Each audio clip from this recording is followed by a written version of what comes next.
We have about 15 minutes left for questions, and if you have questions, we'd ask that you come up to the microphone right here because it's being recorded. So I'll open it up to the floor for questions for our panelists. I'll make sure the microphone's on.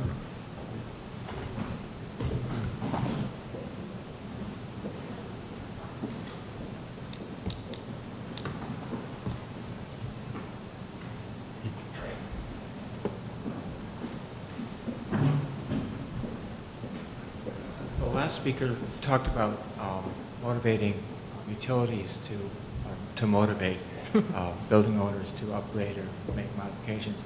Do these incentives that back the utilities doing this, do you find they come from the federal government, or are they state initiatives? Are they customer driven, or where does that? Yeah, so most utilities are regulated at the state level, and many of the state PUCs, public utility commissions, or public service commissions, require that a certain dollar amount or a certain savings level be dedicated to energy efficiency. So they'll require the investor-owned utilities typically to meet certain targets. There is a little bit of a split incentive there. The traditional utility model has utilities selling energy to consumers, and so they do have sort of an inherent non-desire to reduce energy consumption at the end user level.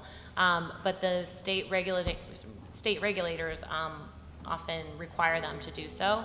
We're seeing some sort of new models take place because people kind of recognize this sort of inherent disconnect between us requiring the utilities to improve efficiency and them not really wanting to do that because it's not fitting into their traditional business model.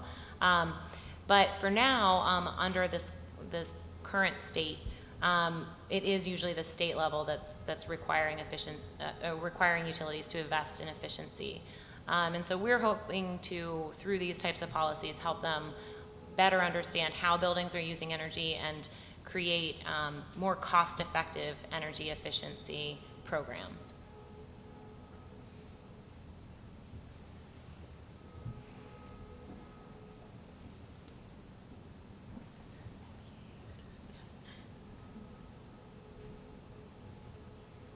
It's exciting to see what you were able to find with the benchmarking and the reporting, but both with existing buildings and I think also with new construction, are there barriers in the private sector with people saying, this is my privately owned building and it's proprietary information and nobody else has a right to know how I'm spending my energy and my energy dollars? How do you deal with those challenges in both built and new spaces? Yeah. So yes, that does come up with benchmarking. That people want, they don't want to share their data, especially in the industrial sector, because you can tie what they're producing if you can see energy footprints of different factories and things like that. We also, in Minnesota, have a real challenge getting benchmarking data working in the housing sector because we have laws against sharing that personal data of apartments and things like that.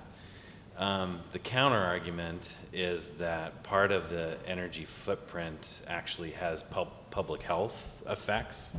So it's our right to have transparent data. So that's sort of the two poles that we debate back and forth with benchmarking data. And one thing that I would add as well, as we're working at the city level, there are some buildings and facilities that truly do have energy use that should remain confidential. And DC has this ordinance in place.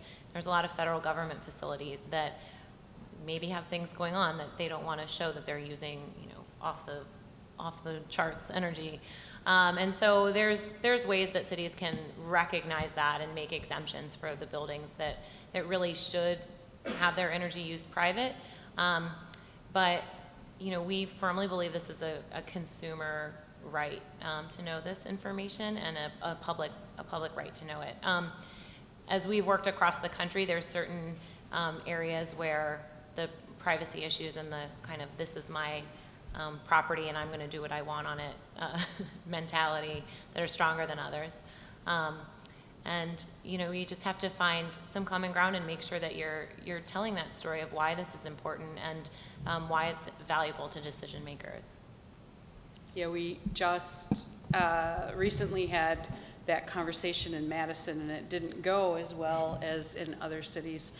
But part of that was a framing challenge. I think that the advocacy community came forward talking about mandatory and ordinance, and part of it is about framing things to show business leaders that you're actually trying to help them and trying to help them cut their energy costs and make the city healthier and make this a better place. So we'll see if it gets revived at the city level here. Yeah. The other thing I'll add is, you know, in our program where we're setting guidelines on new buildings or renovations, we're actually the cohort of buildings that have been designed, they're now rolling into benchmarking. And I think it's critical if you have some kind of green building program setting targets that you track them into actual performance, because we're finding kind of mixed results on sometimes it's working, sometimes it's not working, and it's really important both to take the owners and the operators in, but for us to do the research to dig in to say where are the disconnects so that we can feed that back into the program and the targets. So. Yeah, I'll add that Seventh Wave has done some research on existing green buildings and gone in and looked at how they were performing shortly after they were built. And, you know, the building owners in some ways buying a pig in the poke. You know, this is based on modeled performance and it's a promise and there's no teeth behind it. And then you find out things like people didn't know how to operate the building. They didn't realize that they had an in-floor radiant heating system, and they had it on in July when they had the air conditioning on, because they just didn't know. They aren't handed, you get more user manuals with your phone than you do with your building, and so part of it is also helping people understand what their potential is. A practical issue, I'm wondering if there are any incentives or organizations that would help, say, a collectively owned apartment complex do upgrades. And I'm thinking of my own 20-story apartment building on Lake Shore that's got single pane glass and the windows are all iced up all winter long. You know, there's hundreds of windows, and I was talking to the building manager and he would love to be able to even just put up plexiglass, but doesn't know how to approach it, what incentives there might be. Is that in Madison? I'm sorry, in Chicago. I was going to say, Yeah. 20-story Lake multifamily in Madison. I was thinking, where is this thing? Sure. Yeah, so the first place to look is ComEd. They always have incentive programs going on around this. Unfortunately, or fortunately, as energy efficiency has been gaining in popularity and the real estate market's been coming back a little bit, there's a few more dollars to invest in your buildings. People have been taking more advantage of those incentive programs. And so this year, ComEd's program year started, I think, in June. And by July, all of their incentives, custom incentives, were oversubscribed.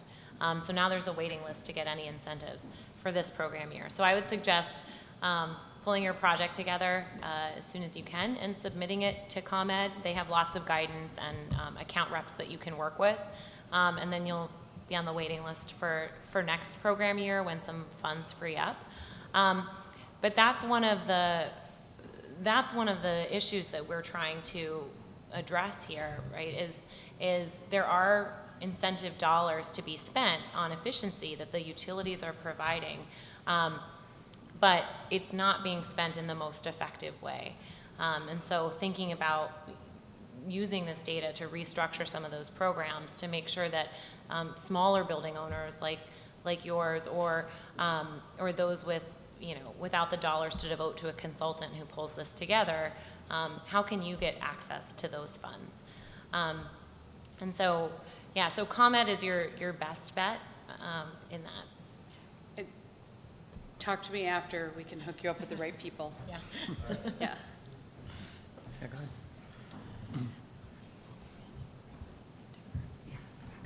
Hello, thank you for very nice talks. Probably the most ubiquitous type of building is the privately owned single-family home.